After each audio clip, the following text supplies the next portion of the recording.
When the seagulls follow the trawler, it is because they think sardines will be thrown into the sea. Thank you very much. Shia, can you tell us what happened? Any comment? Not coming. Yeah. But you love this film. Yeah, it's not a game for me at all. No way. No way. No way. No, you're talking about some very serious stuff. Yeah. It's Ursula and the two little things, man.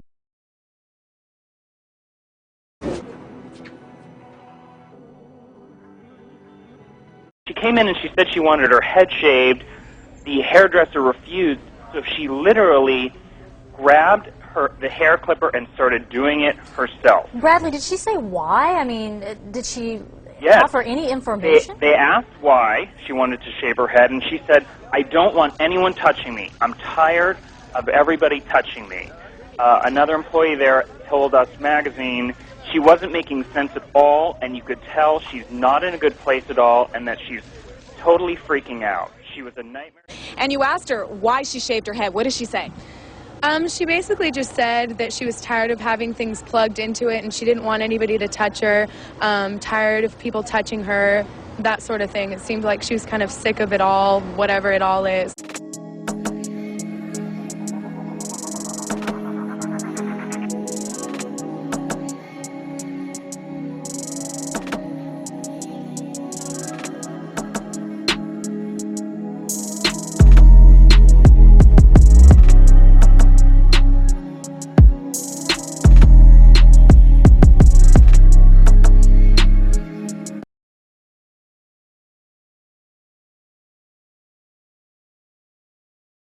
Hey, what is going on with y'all, man?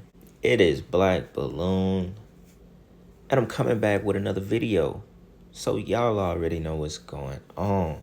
All right, y'all. I said I was going to come back with the part 2 to the Magic Kingdom, you know, as a part of the Disney series. This video, I wanted to focus more on Shia LaBeouf and Britney Spears, you know, kind of like do a pop culture video dedicated to Disney and MK Ultra / the Monarch program, what people believe to be the Monarch program, you know, where you see the butterfly symbolism and basically symbolism of people being mind controlled that grew up in the Disney program. So I wanted to talk about that and go into it a little bit deeper with this video because Shia LaBeouf and Britney Spears, in my opinion, you know, outside of Orlando Brown, are two that really showed, you know, public breakdowns. Now, of course, you know, we can throw a little bit of Orlando Brown in this video, but, you know, I've done a lot of content on him, so it's not absolutely necessary, but we all know what they were a part of.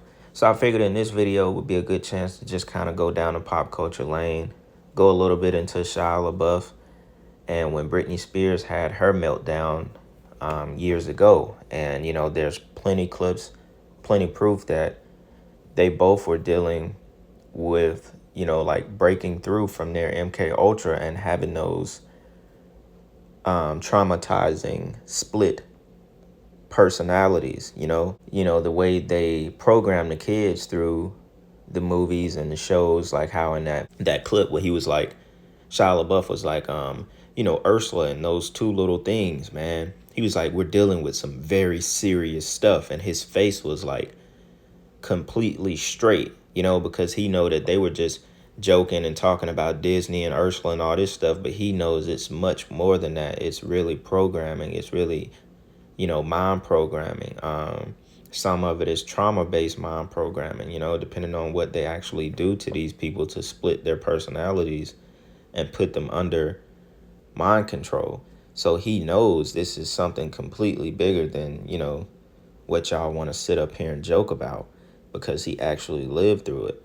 And, you know, Shia LaBeouf is a tough dude. Like, if I'm not mistaken, I could probably pull it up in this video. Shia LaBeouf got like connections to gangs in LA, a specific gang in LA. I can't really remember, but I saw something about it like a while ago. It was like something like the backstory of Shia LaBeouf, and he was like really connected to some kind of like Hispanic gang or something like that. I can't even really remember, but you know, Shia LaBeouf got a little toughness about him, you know. So it's not, you know, he not one of those just people that are just gonna go for anything. You know what I'm saying? And there's plenty with Britney Spears to throw into this video to support, you know, what we believe to be the Monarch program that was, you know, ran through Disney. So we covered a lot in part 1, you know. So I thought I would just come in right here and let y'all know what this video is gonna be about. You know, I'm not gonna do too much more talking, but with that being said, we're gonna jump into the first clip. So check this out. All right, y'all, so I had to take this clip of the late night TV show with Conan off of this video because it got a copyright. The original version is on my Patreon, but you know, you could find this clip anywhere, and I also basically explain it in the next talk that you're about to listen to after I get done here. But I just wanted to have the screenshot up because this clip was right here where I'm talking right now. But like I said, I had to take it out because it got a copyright. It was 16 years ago. I didn't think they would copyright this, but it is what it is at the end of the day. I do explain it in this next talk. It just kind of messes up the texture of the video, but you know, it is what it is. I still wanted to get this out on YouTube so everyone could see this video. This is the only thing that I had to take out the video, so just kind of wanted to do a quick disclaimer. But with that being said, let's move on. All right, y'all. Now, I didn't have plans on coming in this early again until I found this clip. Now, real quick, I find this picture really cool. I thought this was super bold when he did this paper bag over his face saying I'm not famous anymore. Obviously, by this time, he had went through a lot in the industry. But anyways, look, I didn't plan on coming in so quick, but I found this old interview in 2003 with Shia LaBeouf on Conan, the late night TV show back then, right? Shia was 17 years old, or 16 in 2003. And I listened to the entire, like, 8-minute clip. And there wasn't really much else. It was just kind of like them going back and forth. You could tell Shia LaBeouf was very smart. He was very witty and very smart at 17 years old, which is why I believe he's the way he is now. You know, people that have that much sense, they're considered to be kind of very smart, witty people. They, you know, it's not easy to program these kind of people. They eventually will crack and become what he became over the years. You know, I can't sit here and call these kind of people crazy or just, you know, dismiss the way that they think and the way they've become because they've been, you know, they've been a part of a system, you know. And regardless, you know, how smart you may have been at a certain age, you know, he probably was very impressionable to certain things. You know, that's why they was able to run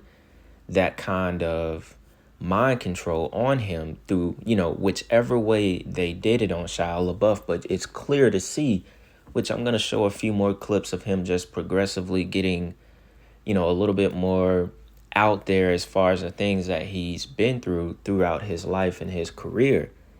But if you watch his facial expression close when he called Conan a molester, you could see that there wasn't really much joking going on right there. Now, he was 16, 17 years old, but I believe he was already aware of the things that go on in Hollywood. I'm pretty sure it's very hard to miss because Orlando Brown was aware of it as well around that time when he was that age, because I remember a clip when a reporter asked him about Michael Jackson and the face that he made when she asked him the question, and he was like, you know, it was somewhere along the lines of, now that he's gone, now that Michael Jackson is gone, he made this face as if like he knew it was something super fishy that happened. I can't really explain it good. I would have to show y'all the clip, which I have it in one of my Orlando Brown videos. My two big brothers, Fredro Starr and Sticky Fingers, they've been brothers of mine for years now, and I know they're going to play a big, great part in this movie. And when it comes to Michael Jackson and everything that's going on, how did he contribute to your life? I really, like I've been saying, I really have no words, but I'm respectful towards his contribution to the music industry, and he's been like family to all of us, and I'm not taking it too well, and I won't for a while. But I think the world is kind of like that, so to move on. I think that he'll live on forever, and I know that he'll live on forever. I know that he'll live on forever. But just, you could tell he knew more than what he wanted to say, which was the same with Shia right there, calling him a molester. You know, he was like, you molester. And his face, if you got to zoom in, that's why I tried to zoom in as far as I could. But his face told more that wasn't just, you know, that wasn't just a joke. Back then, you could say more on live TV. Today, he's never been back on Conan since then. Today, you're not going to get away with none of that. They won't even play it. Then, if you pay attention, he also said, shut up, Kobe. Now, if we go back to 2003, Kobe was involved in that sexual assault case literally right at the time that interview dropped with Shia LaBeouf. So that was that was like two punches at Conan of him being, like, you know what I'm saying? I don't want to say too much because I want to put this video on YouTube as well. So this will stay on Patreon for a little bit. But I want everyone to see this video, which is why I did part 1 exclusive to Patreon. But, you can tell the jabs that he was throwing at Conan. He threw it. He threw it twice. He threw 2 punches at him.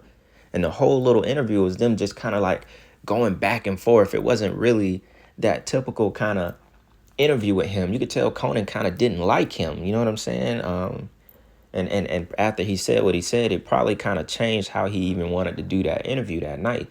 But anyways, without going on too much right here, I just thought that little piece was really interesting and kind of intricate to get to know who Shia LaBeouf actually was and kind of like how smart and witty he was already at 16 and 17 years old, which makes sense because, if you think about it, he was a pretty good actor.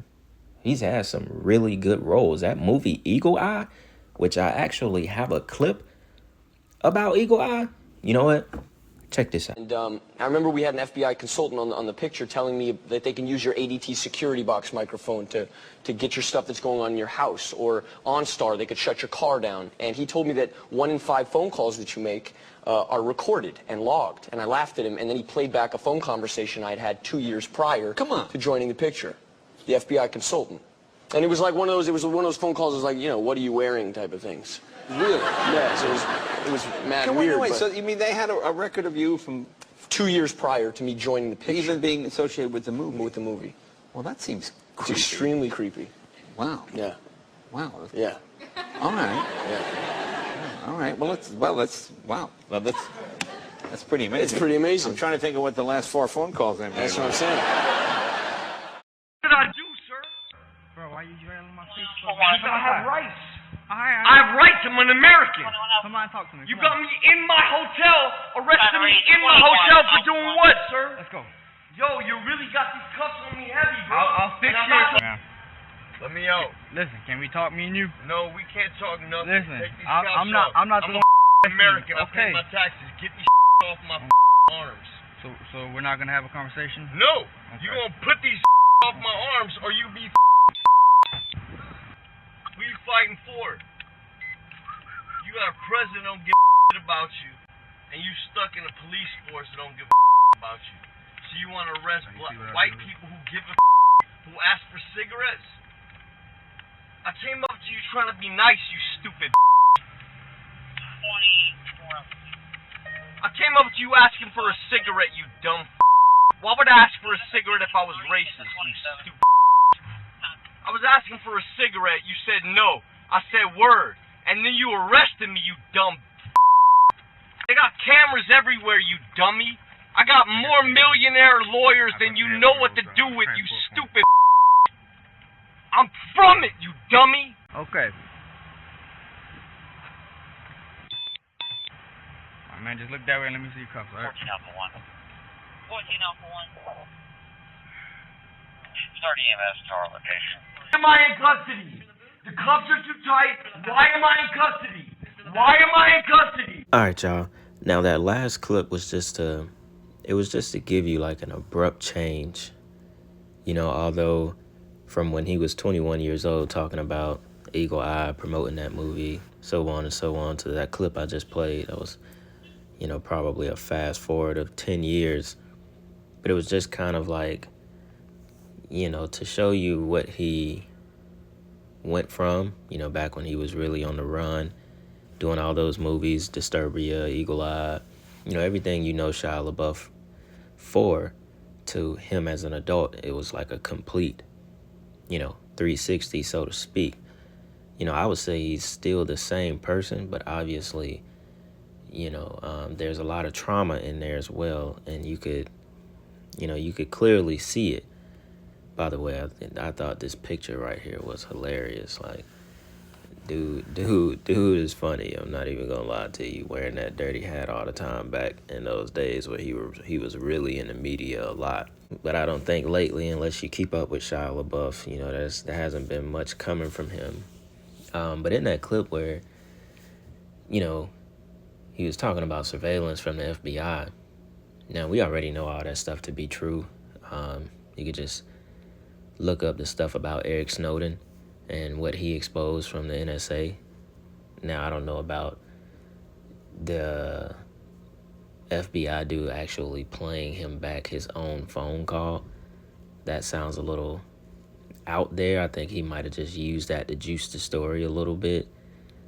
But I could very well believe that they record probably, you know, 1 out of 4 or 5 calls. We already have proof of that. It's already kind of been put out there, like, once again, by the guy Eric Snowden there, you know, that whistleblower dude who they did multiple movies on and so on and so on. So we know about the surveillance program that the U.S. and other countries run on their citizens, and basically they all, you know, cooperate with each other. We kind of talked about it in a TikTok video. You know, now they don't have to use your phone calls. They just use the apps now to basically get into everything they need to know about anyone. That being so long ago, I think that was 2007 when he did that interview on Jay Leno, when that Eagle Eye movie came out. So that being so long ago, that was kind of before this huge, you know, social media age.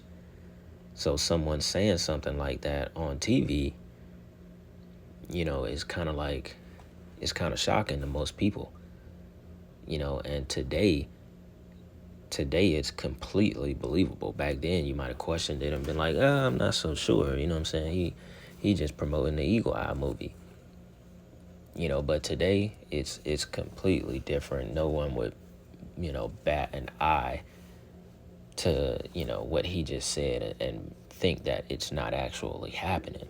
So here, I'm gonna use this point of the video to kind of shift toward Britney Spears and throw in some clips about her and a little bit more about the Monarch program.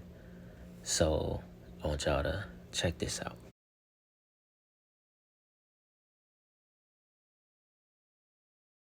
You've had a rough year.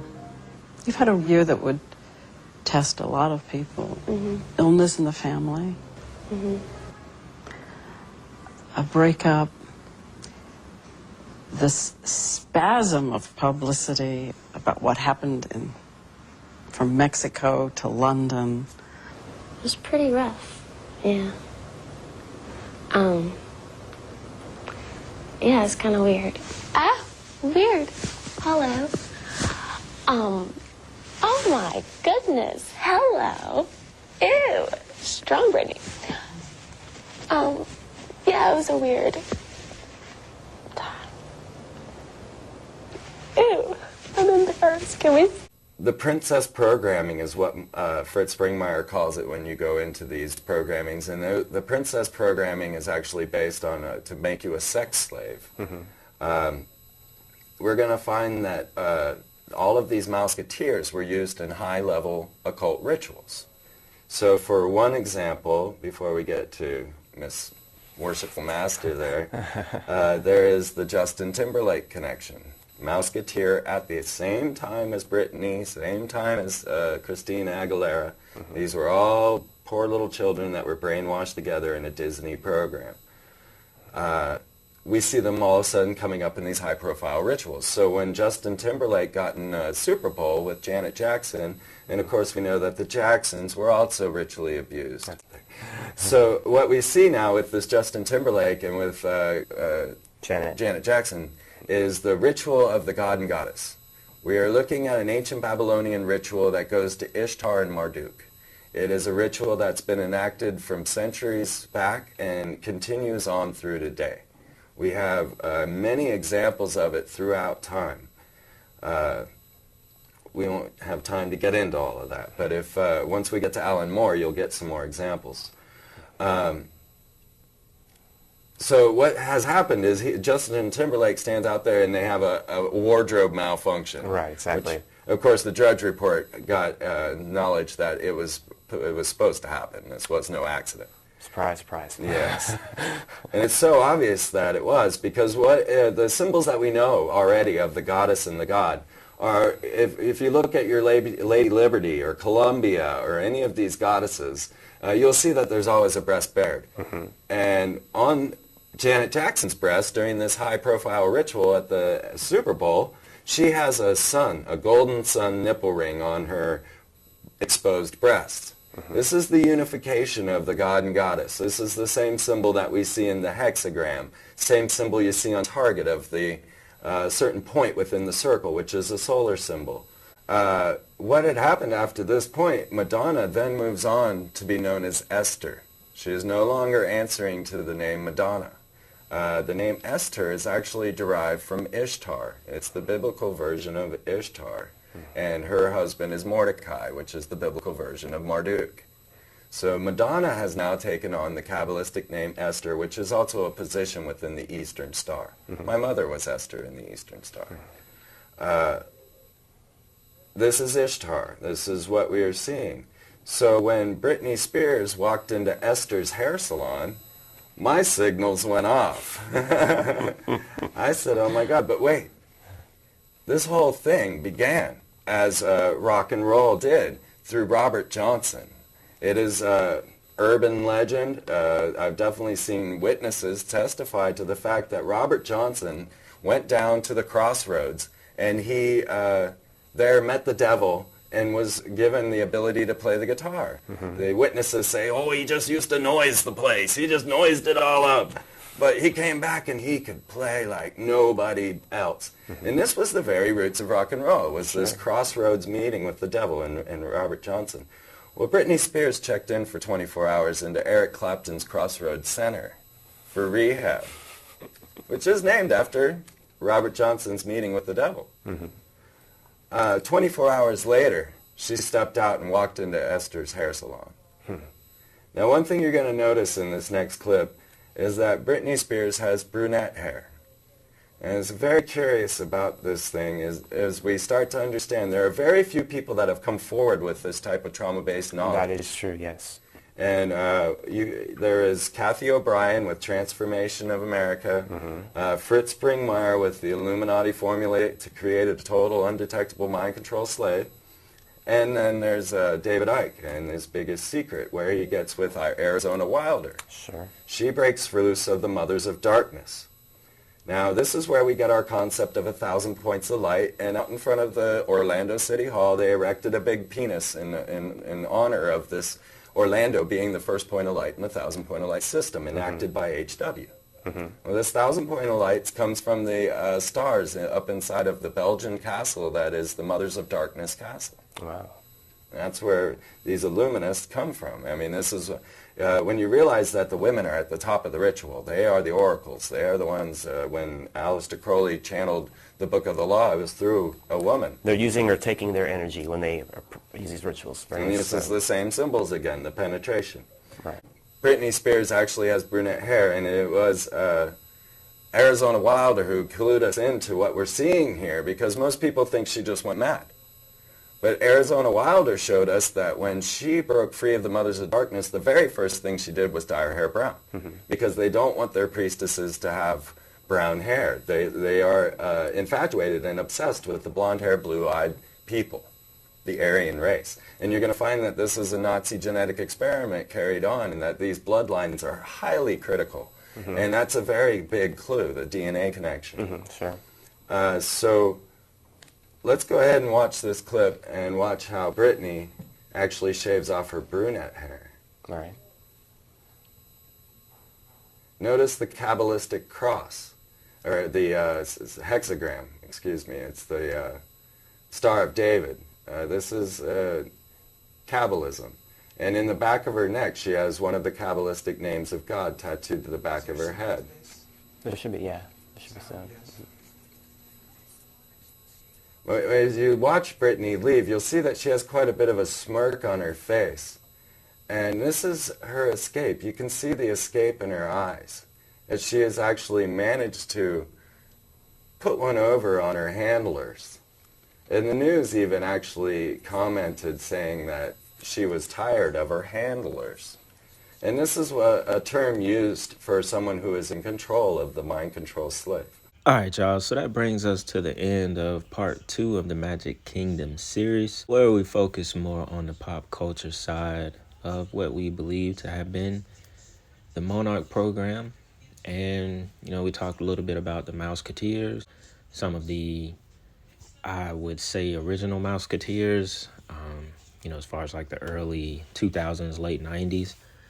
Ones that we're aware of today is like how the guy talked about with Justin Timberlake, Christina Aguilera, Britney Spears. They were all a part of the same class that was at Disney, basically. One thing I found interesting about that clip was how he talked about the Nazi DNA experiment. Now, remember when I did the Germanic Order video here on Patreon, we talked about the Aryan race and how they believed that they were the superior race of the world. I think I talked about it in both videos I did from YouTube to Patreon, but we talked about it more in their Germanic Order video on Patreon. Throughout Operation Paperclip, you know, they brought a lot of those scientists over here that, you know, in a way, I'm pretty sure a lot of them led the programs that had to do with MK Ultra. The Nazis were behind some of the most evil stuff this world has ever seen, especially when it comes to these dark ritual practices.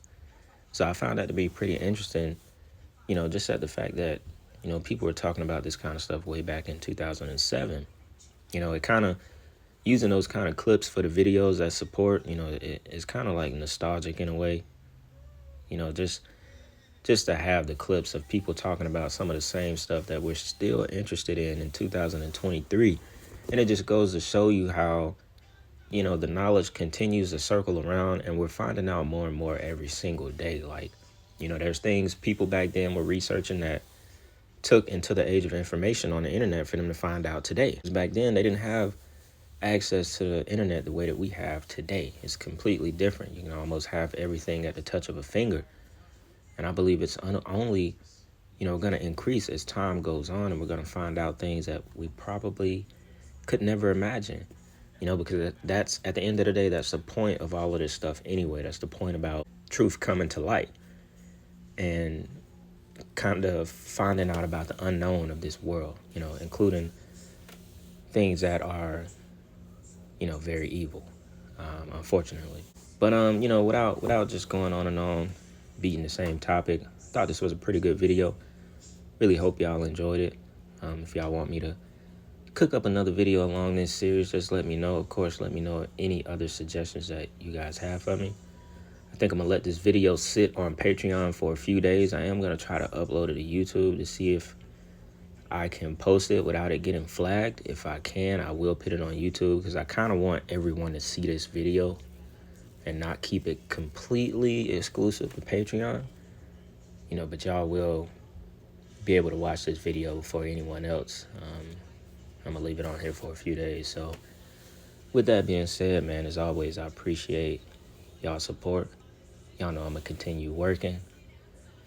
We still got a lot more videos to do. I think the next big video I really want to tackle is that Kanika Jenkins video. So I'm going to need a little time to just make sure I get it right, cover all the angles. I think that'll be a really interesting video. Bring that topic back around. A lot of people have been asking for that over the past, like, month or two. So I think it's time that I go ahead and get to it.